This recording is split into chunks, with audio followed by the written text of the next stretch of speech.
Now it's rolling, rolling, rolling. Keep those doggies rolling. Rawhide. Okay. Sunsets like a tangerine. Let's find a road we've never seen. Don't waste another mile or a minute not kissing me. Hi, everybody. We were challenged by Ben and Christina precisely, from McMillan Express to do their 10-question challenge. Now, in their video, we were not challenged, but later on in their comments on their video, when she posted it to Facebook, she challenged us. See? So, now it's our turn to answer these 10 questions.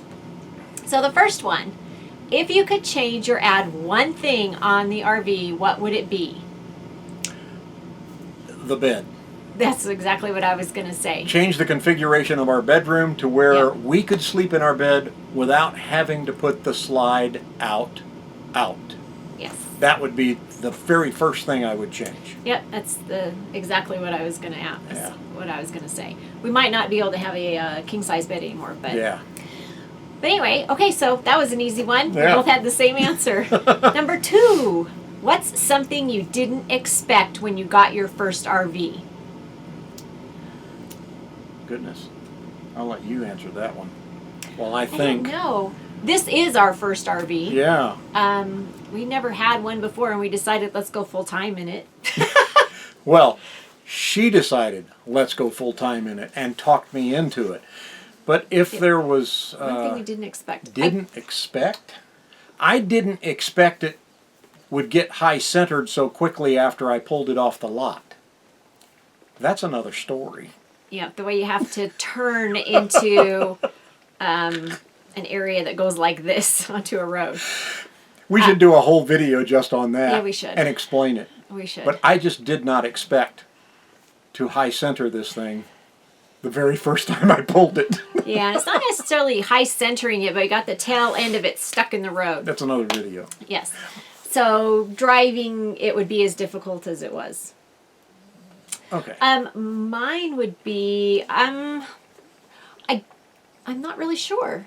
I guess because I had researched so much, so I don't think there was anything that I didn't expect because I was ready for it. But I haven't driven yet. So. She had volumes of research. It was like a library. So, number 3. 3. What was the deciding factor to buy your first RV? Oh, the deciding factor was her.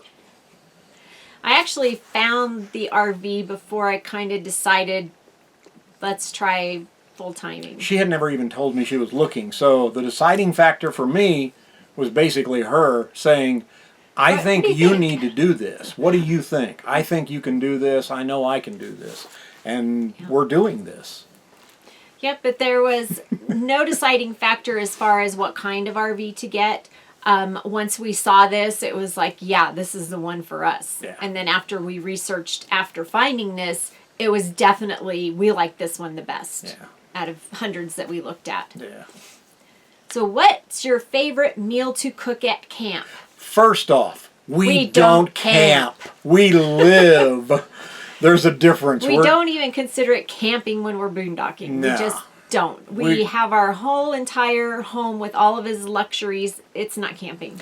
So the favorite meal to cook while living, goodness sakes, you do most of the cooking because she won't let me in the kitchen in this thing because it's a tiny kitchen. So I would say it's the grilled chicken and pasta that I like to do That's a lot. pretty good. And that's one of our favorites. That is one of our favorites. But we do everything. You Yeah, know? we cook everything. We'll do tacos, we'll do nachos, we'll do Pasta and salads and all kinds of fish, grilling steaks and grilling fish and just, you know, everything that you would eat in a sticks and bricks. That's what we eat. We don't eat camp food. Right. We don't have hot dogs on a stick over a fire. That's just not us. No. So. Number 5. Not that I wouldn't eat that. What's your must-see RV destination? For me, New England.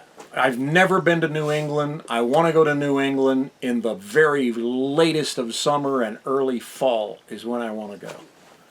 Yeah, we want to go up and see my cousin's cranberry bogs in the Yeah. autumn.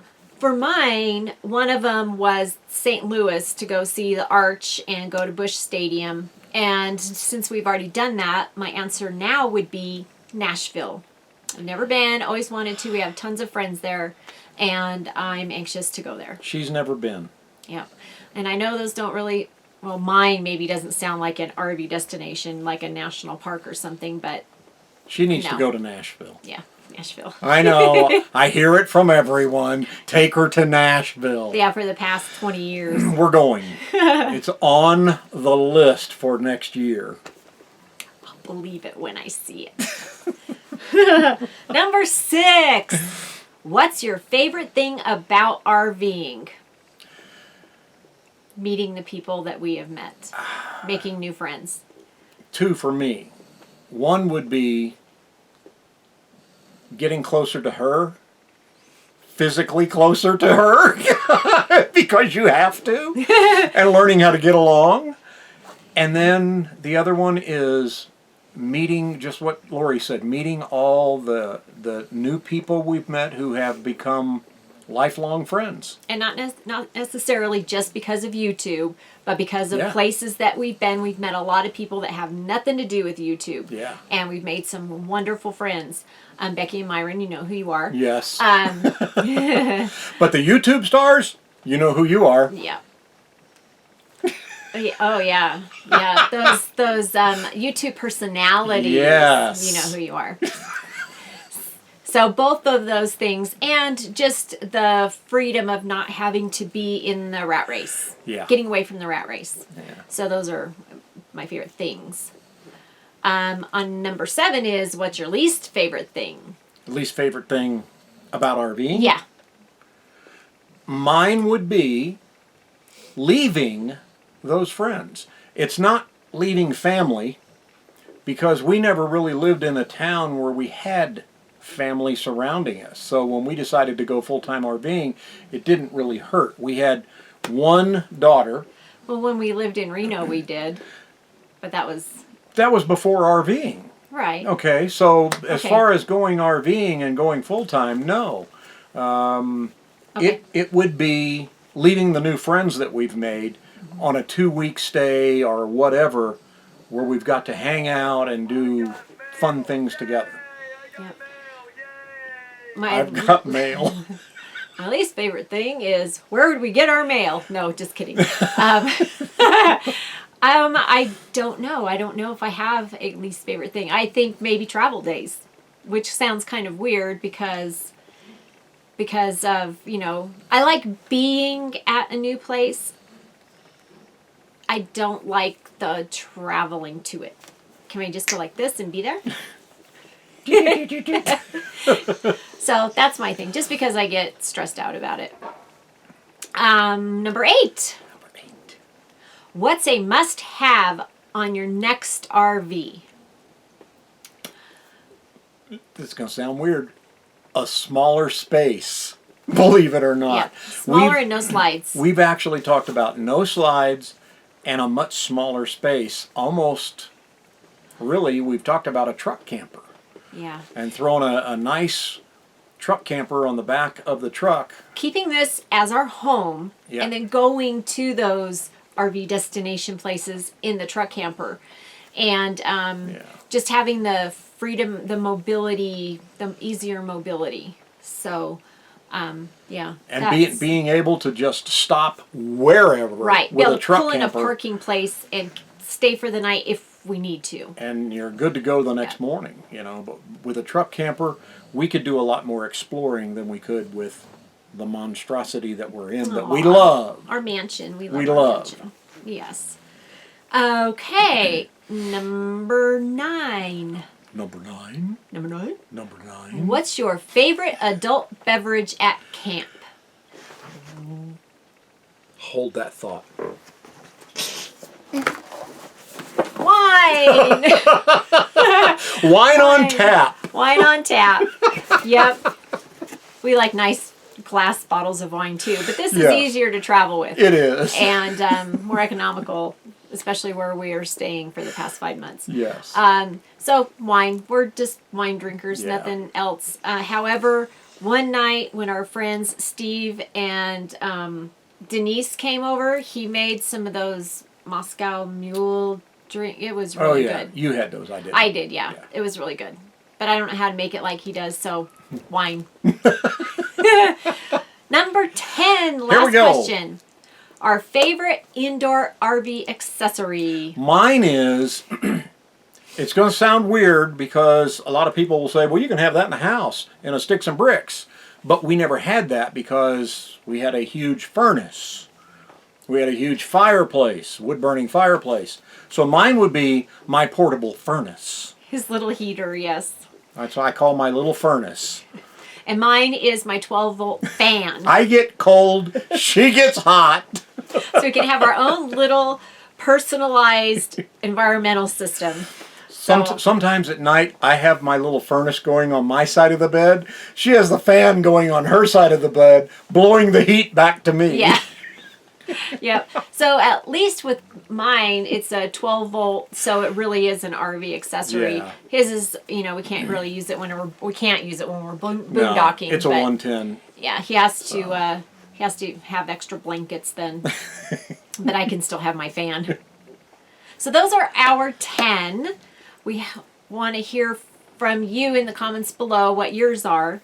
But our challenges are, we have 5 YouTube channels that we would like to challenge. Okay.